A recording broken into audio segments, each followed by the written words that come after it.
Welcome back to Lorcana Academy. Today you're joining us for Economy 101. We're going to be taking a look at the Rise of the Floodborn cards and seeing how the prices stack up to when they were first released. We'll also compare those to Chapter 1 prices and see if the two sets are equal as far as their ability to maintain their value. Let's go ahead and start off with Cinderella Ballroom Sensation. This card was worth a whopping $14 when it came out, and it is now down to only $7. Exactly a 50% drop in price since the release only a few weeks ago.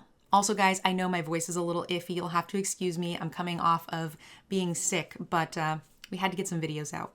So maybe it's just that card. Let's go ahead and look at the next Cinderella, the Cinderella Stout-Hearted, which was even more anticipated and thought to be one of the best cards in the set. Started out at $17 and is now down to only $8.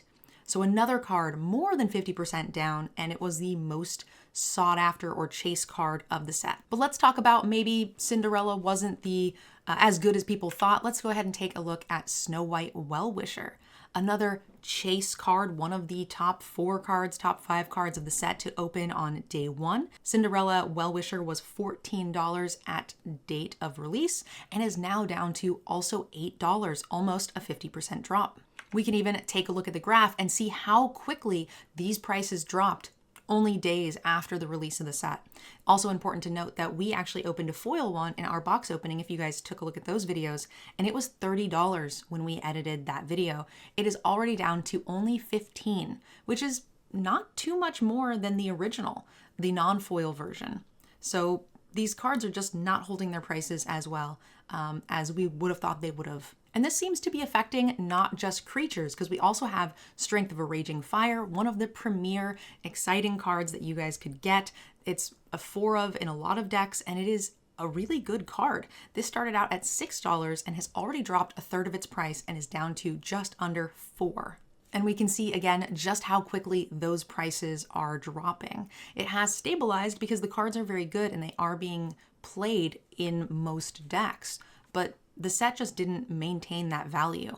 It's also good to know that it is not just the regular cards. It is also the enchanted cards are dropping a ton in price. We have Arthur, one of the other chase cards, started out at about $17. This was about neck and neck with Cinderella Stout-Hearted during the release, and that is down to $7, a significant drop, about the same as all of the others.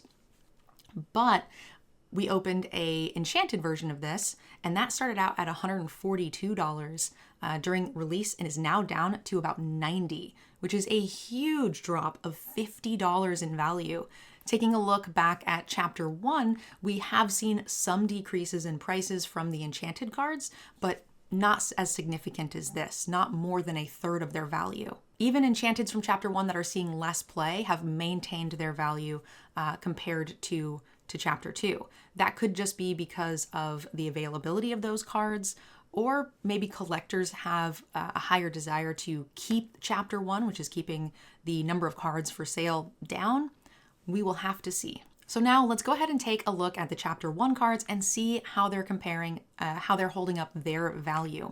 So Rapunzel is a massive 4 of in most decks, and it was by far the most expensive card in Chapter 1 outside of the enchanted cards or foils or whatever. So this card reached a peak of $60, but was about $35 when it came out. It reached a peak of $60 during that bad drought where nobody could find any cards at all. So that's to be expected that that price would be a little bit inflated.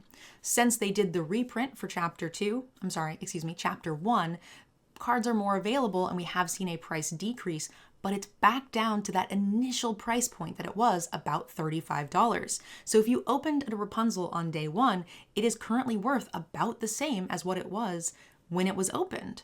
And that is drastically different from what we're seeing in Chapter 2, where all of the cards are 50% or lower. Now you might think, okay, well, Chapter 1 came out much longer, so maybe these ones will come back up in price. But if you look at this graph here with Rapunzel, there was never really a drop. It only increased due to scarcity of product, and then has leveled out now that product has become more readily available. So there was never that initial drop off based on expectation.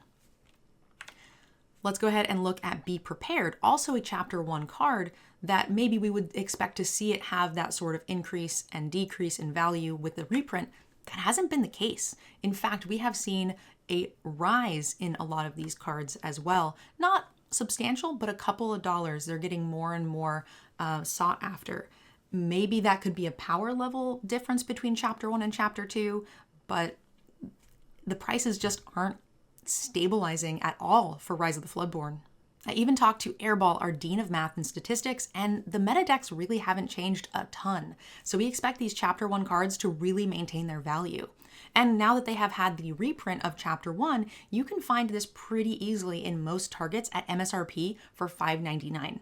So Rise of the Floodborn is still harder to get because we haven't had that reprint yet, but they're still a little bit above MSRP. So if you had to pick Chapter 1 or Chapter 2 to purchase, my money is on Chapter 1. And honestly, after the reprint for Chapter 2, if the cards keep decreasing in value like they have, and when more are printed, they're going to go down in value, I don't think that this product is going to be worth picking up as far as sealed product. Pick up the singles. It's going to be way better. You'll get more cards for your money. If you're looking to pick up more Lorcana product, I think Chapter 1 is definitely the way to go, and make sure you're getting one pre-con of every single deck because they do come with some really good cards. It helps you with the fundamental building blocks of any deck you're going to need. It's going to have those play sets, and it comes with some packs as well at a really good rate. I know this past week, our sponsor Coolstuff has had both Chapter 1 and Chapter 2 in at MSRP, I think about $5 more for Chapter 2, and they have pre-cons in right now for $17, which is quite a steal. You'll also get an additional 5% off if you use the code ACADEMY at checkout. So we'll keep you guys posted on all of these economy stats and numbers, just so that way you guys have an idea of what you guys should be picking up and when you should be doing it. I'll also be keeping an eye out for that Chapter 2 reprint, and I'll let you guys know when that happens, so that way you guys can pick up this product at a more reasonable rate. Thank you guys so much for watching and putting up with my frog voice. I really do appreciate it. Leave us a comment down below, like and subscribe to the channel if you enjoyed the video, and we'll see you next time. Bye.